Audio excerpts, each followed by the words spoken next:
can run on for a long time, run on for a long time, run on for a long time. Sooner or later gotta cut you down, sooner or later gotta cut you down.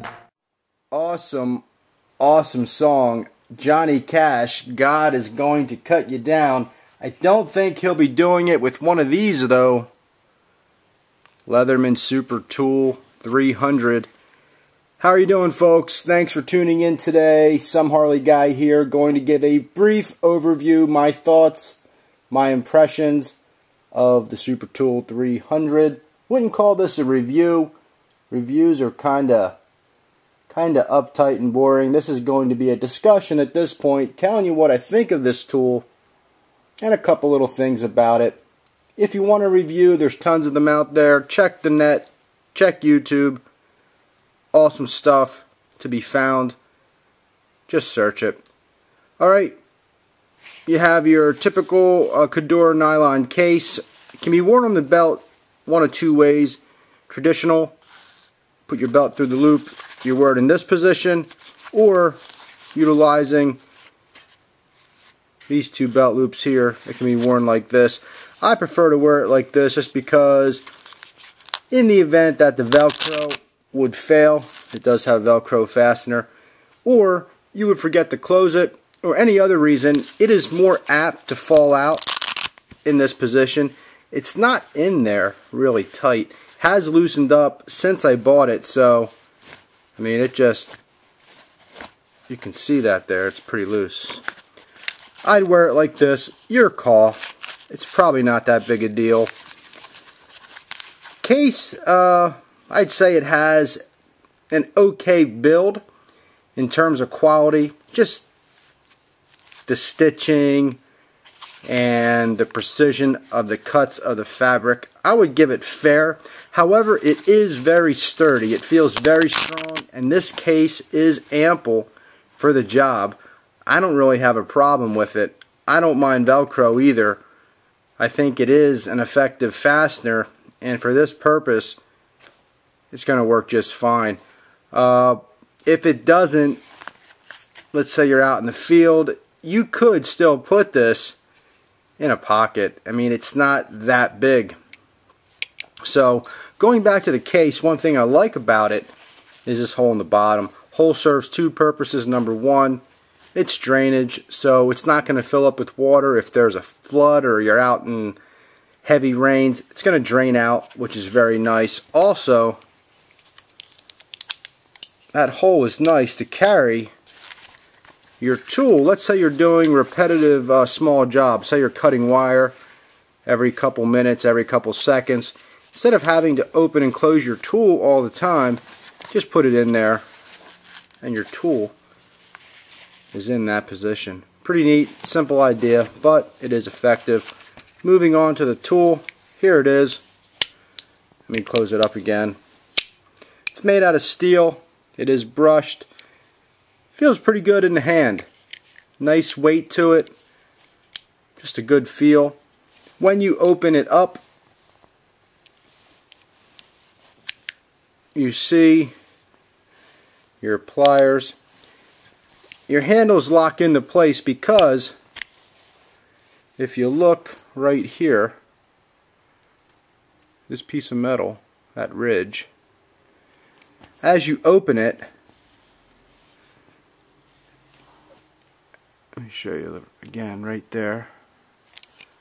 Probably hard to see, but as you open it, it rubs right here. And that's what tightens it up. Okay, I'm assuming, see right here, now it's starting to rub, and that's that little locking that you just saw. I'm assuming that will loosen up with time because the metal is going to wear away. See, 1, 2, both handles locking in place. Metal's going to wear away. I don't foresee that being a problem. It is a little tight right now. I kind of like it tight like that, but I'm sure it'll change in time. Plier heads here, excellent fit and finish on that. The quality feels a lot like my Klein 9-inch pliers, electrical pliers.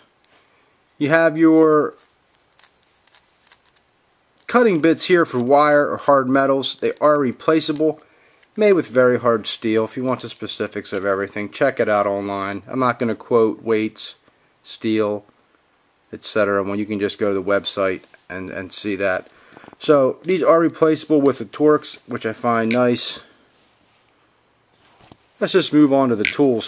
One thing I don't like about the Leatherman, and some people really don't care, the tools, you have to open it to access any of them.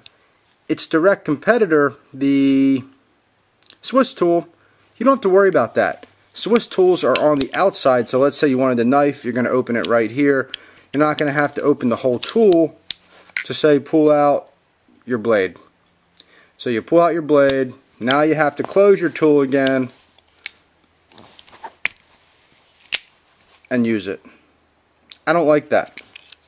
Too many movements. Some people don't care, and it's not that big a deal, but I don't like it. So you have your serrated blade, comes from Leatherman, very, very sharp. I hear some people say they're not sharp. I guess it varies because mine is incredibly sharp. Can opener, Phillips head, small flathead.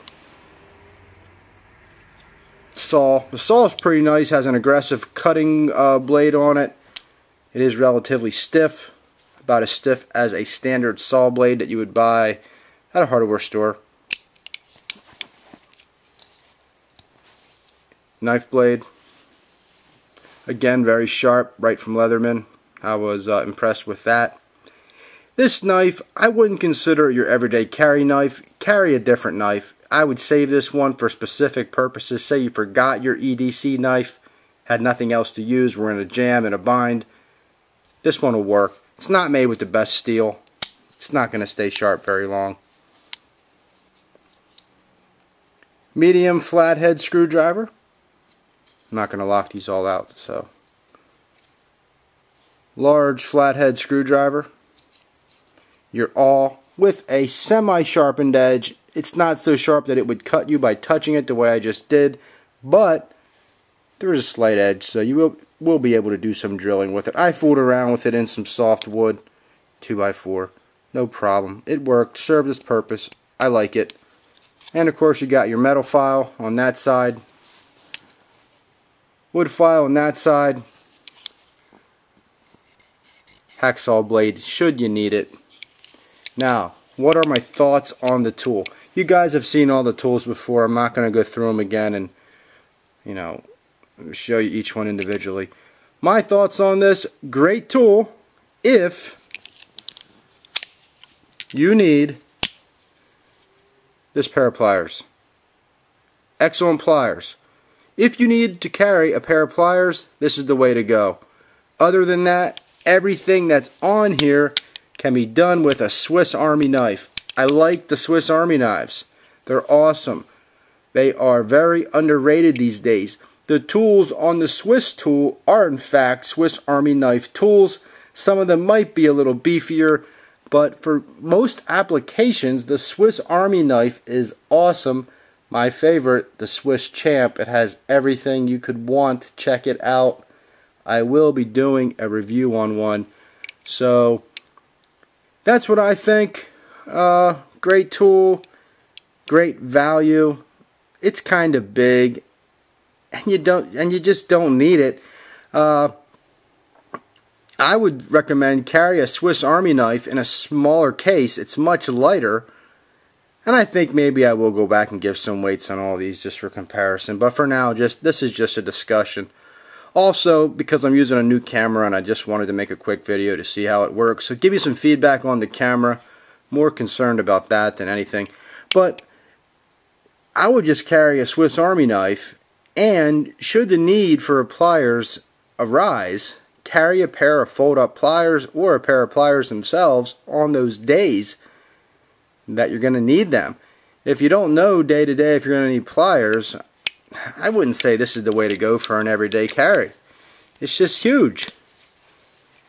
I mean, it is carryable, but it's big. You know, that's my take on it.